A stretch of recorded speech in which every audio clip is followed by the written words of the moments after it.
जीतूं या हारूं मुझसे वो फ़र्क नहीं पड़ता, लेकिन मैं हमेशा जनता के बीच में रहा हूँ, जनता के बीच में रहूँ। जो भी हमारे लायक है, जो भी सेवा है, जो हमारे निधि या जो भी हमारे कार्य क्षेत्र में आता है, मैं उसके लिए मैं कर भी रहा हूँ। और जनता से मैं हमेशा प्रस्ताव भी लेते सुनने के लिए, चूँकि आदमी वोट देता है, आदमी जनप्रतिनिधि चुनता है तो ये समझता है कि जनप्रतिनिधि हमारे सुख दुख में हमेशा बीच में रहे, हम लोगों की समस्याओं को सुने।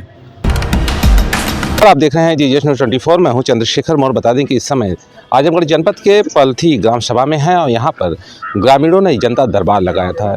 जनता दरबार तो कहा जाता है, प्रतिनिधियों के दरबार को ही जनता दरबार कहा जाता है, लेकिन यहाँ ग्रामीणों का जनता दरबार लगा था। यह जनता दरबार क्यों लगा था, कैसे लगा था, इसकी भी बातें हम करेंगे। लेकिन सबसे पहले ये बता दें कि गरीब जनता जो अपना वोट देती है, वोट देने के बाद बार बार प्रतिनिधियों के दरवाजे जाती है, प्रतिनिधियों से मुलाकात होती है या कहीं कहीं मुलाकात भी नहीं होती है। इसलिए यहाँ के ग्रामीणों ने ये निर्णय लिया कि हम जनता दरबार लगाएंगे और जनता दरबार में ही प्रतिनिधि आएंगे, क्योंकि प्रतिनिधि यहाँ आएंगे, यहाँ बैठेंगे और हमारे सवालों का जवाब देंगे और जवाबदेही का कारण भी बनेंगे, और इसीलिए यहाँ जनता दरबार लगा। और हमारे साथ हैं, परिचय बताइए। मैं संतोष कुमार यादव, जिला पंचायत सदस्य प्रतिनिधि पलथी। आज क्या कार्यक्रम था?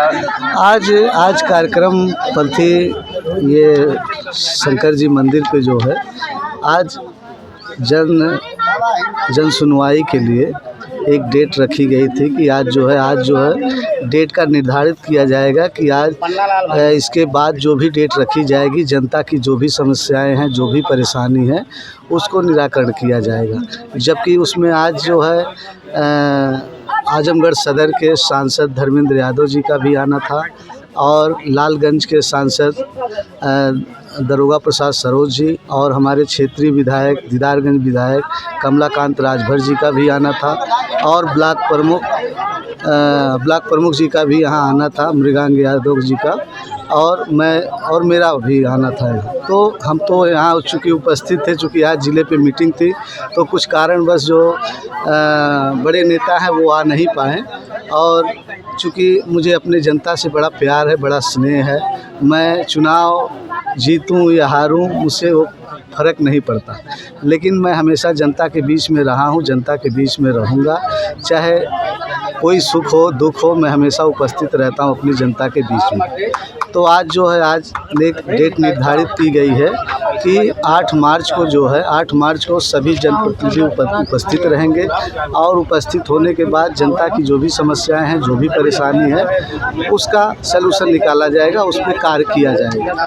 जी, कितनी समस्याएं आप तक आज निकली हैं? आज कुछ समस्याएं? आज समस्याएं तो हमारे लायक तो कोई समस्याएं नहीं थी, चूँकि ग्राम प्रधान का मामला था। चूँकि यहाँ ज़्यादातर समस्याएं लोगों को शौचालय का है, कॉलोनी का है, और यही समस्याएं लोगों की थे। चूँकि ग्राम प्रधान भी हमारे यहाँ उपस्थित है, यहाँ विनोद सोनकर जी, और भाई हमसे जो भी समस्याएं, जो भी हमारे लायक है, जो भी सेवा है, जो हमारे निधि या जो भी हमारे कार्य क्षेत्र में आता है, मैं उसके लिए मैं कर भी रहा हूं। और जनता से मैं हमेशा प्रस्ताव भी लेता रहा हूं। मैं स्वयं अपनी जनता से पूछता रहता हूं कि आपके गांव की क्या समस्याएं हैं। और आप देख भी रहे होंगे कि क्षेत्र में जो है जिला पंचायत के माध्यम से न जाने कितनी सीसी, न जाने कितने खड़ंजा, न जाने कितनी नालियाँ, न जाने कितने पीच रोड, अमृत सरोवर और घाट वगैरह भी जो है। और गांव में हमारे ग्राम सभा दीदारगंज में चूँकि भाई स्ट्रीट लाइट, चूँकि 60 स्ट्रीट लाइट आई थी, तो हमने अपने ग्राम सभा को चुना, उसमें पूरे ग्राम सभा में जो है स्ट्रीट लाइट हमने लगवाई। और हमसे जो भी बन सकेगा, मैं अपनी जनता के साथ खड़ा हूँ हमेशा, चाहे दिन हो चाहे रात हो। अगर मुझसे कोई समस्याएं मेरे तक आती हैं तो मैं वहाँ पहुँचता हूँ।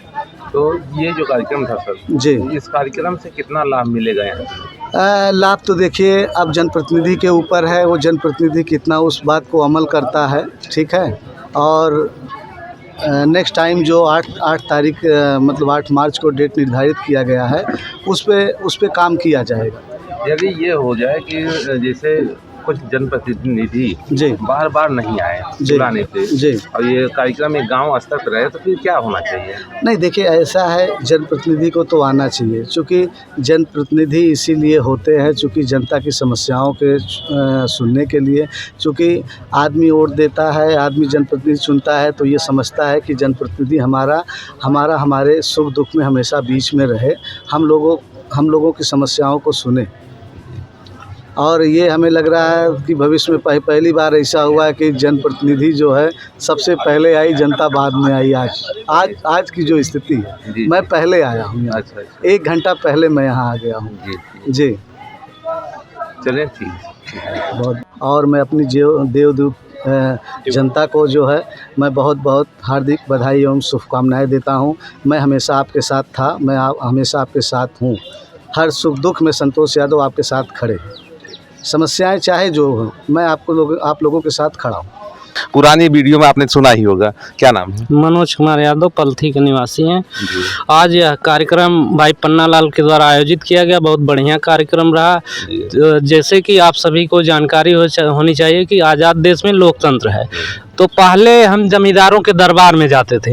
अब लोकतंत्र है तो लोकतंत्र में जनता वोट देती है, तो जनता राजा है, तो जनप्रतिनिधियों के जनता के दरवाजे पे आना होगा। ये बात सही है। तो जनता राजा है, जनता तय करती है कि अगला महाप्रधान कौन होगा, अगला प्रधान कौन होगा, हमारे माननीय विधायक अगले कौन होंगे, या हमारे माननीय सांसद अगले कौन चुने जाएंगे। तो लोकतंत्र है, लोकतंत्र में जनता को पावर है, इसलिए पलथी की धरती पर इनको जनता दरबार लगाने के लिए इनसे निवेदन किया गया। अगला तारीख 8 मार्च निर्धारित किया गया है। असल में जो हमारे जनप्रतिनिधि हैं, माननीय विधायक, माननीय सांसद, तो पलथी से उनकी दूरी लगभग 25-30 किलोमीटर, तो सांसद जी की तो 40-45 किलोमीटर है। तो यहाँ से कोई गरीब अपनी समस्या लेके कहाँ पहुँच पाएगा।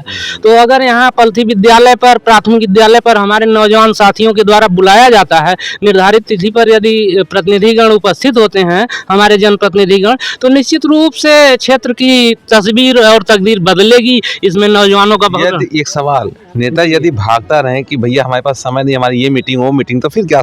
तो फिर अवसर भी तो है, अगला विधानसभा, अगला लोकसभा तो हमारे हाथ में है। ईवीएम तो हमें दबाना है, बैलेट पे तो हमें वोट देना है, यह तो हमारा राजनीतिक अधिकार है, संविधान द्वारा अधिकृत हमारा अधिकार है। तो हम भी उनको बटन दबा के बता देंगे कि आपकी ताकत क्या है, अपनी मीटिंग में व्यस्त रहिए तब। तो मतलब भाग नहीं पाएंगे? नहीं, भागने, हमारा संगठन नौजवानों का संगठन है, उनको आना ही पड़ेगा। और इस क्षेत्र की, पलथी की पावन धरती के लोगों की, माताओं बहनों की, क्षेत्रवासियों की समस्याएं उनको सुननी होगी। ये लोकतंत्र है, ये राजा वो हुए नहीं है कि आज उनको चुन लिया गया तो अब उनका बेटा, उनका पोता होता रहेगा। 5 साल बाद पुनः मौका मिलेगा, जनता भी बटन दबा के बता देगी तब।